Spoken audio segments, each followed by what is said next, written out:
Okay, people are coming in now. Hello. Hello.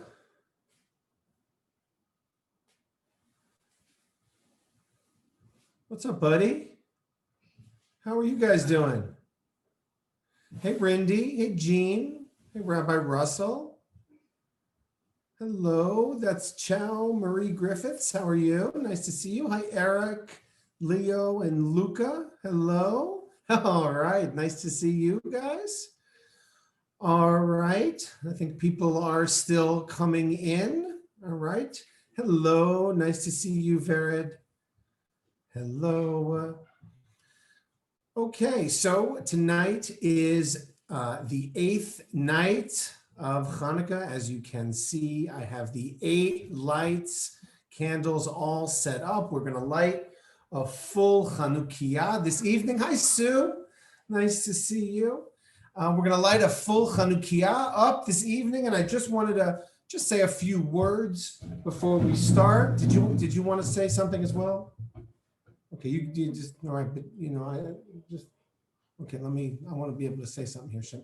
So what I wanted to say a little bit is this is the 8th night, and I just want to say Yasher Koach, Mazal Tov to everybody who contributed to make these 8 nights of Hanukkah so unique and different and varied and full of light and spirit. We joined together a week ago. We sang together. We baked sufganiyot together and tasted spirits and sweets. And then we listened to music. And then after that, we had a great laugh watching the Rugrats.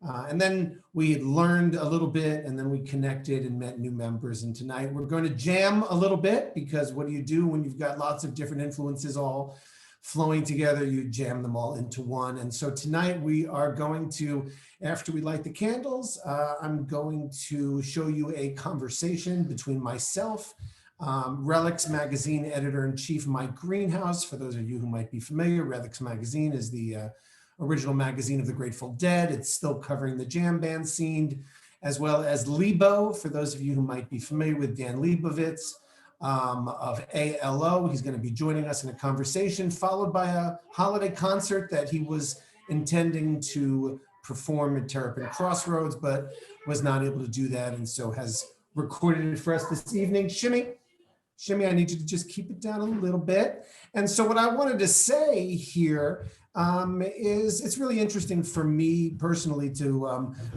sort of bring together some of these influences and the music and the musicians in the world, which was part of what we were doing in New York when I lived in New York. And so much of New York was about creating something new and exciting and different. And I just wanted to share one brief word about Hanukkah today that I saw in a Devar Torah from Rabbi Norman Lamb from 60 years ago. And what he said is that, he asked the question, how come we don't have a holiday for when King Solomon built the temple? There's no holiday from when Shlomo HaMelech puts the temple up in the first place. Instead, we have this 8-day festival for this time after, it had been defiled and then put back together, but we don't have it for the initial putting up. And the lesson that Rabbi Lamb gave is that whenever you start something new, there's going to be that wonderful rush of excitement. We love jumping into new ventures, trying something fresh that's never been tried out before, creating something that we don't know where it's going, and we're that we're in the Bay Area. We certainly understand that ethos. But what the lesson is that what the Maccabees did is they had the lesson of rebuilding, and rebuilding often comes without that same amount of fanfare, and sometimes without all of the news clippings and without all of the buzz, perhaps. But the rebuilding of the temple, it requires picking up the stuff that has gone awry, cleaning up after the people who have come before you, and picking the pieces back up together of something that was once great and returning it to its glory. And when I think about why this